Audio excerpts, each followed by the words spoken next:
Welcome to our continued course on the changes to ASME A17.1 2016 Safety Code for Elevators and Escalators.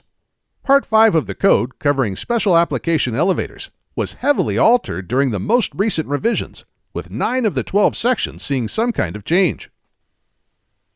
We'll start by looking at the changes that were made to the Scope section and Section 5.1, the focuses on inclined elevators. From there, we'll look at alterations made to Section 5.2 and the provisions governing limited use or limited application elevators.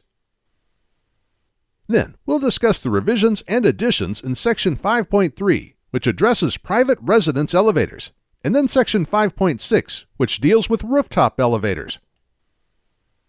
After that, we'll dive into the extensive changes made to Section 5.7. The provisions covering special-purpose personnel elevators received significant attention during the recent cycle, so we'll end up spending the majority of our time there. We'll finish out the class by examining the ways in which Sections 5.9, 5.11, and 5.12 were altered. These sections deal with mine elevators, wind turbine tower elevators, and outside emergency elevators. Up to this point, we've been talking about the standard type of elevator that can be expected to be found in most buildings. While this covers the majority of elevators, there are other types of elevators that are used in specific locations or for specific purposes. The devices that are regulated in Part 5 take the concept and structure of the elevator and adapt them to different circumstances. For instance, an inclined elevator applies the utility of an elevator to an inclined plane rather than a strictly vertical space. And a limited use or limited application elevator is very much a typical elevator, only scaled down in order to be fit in smaller and less accommodating spaces.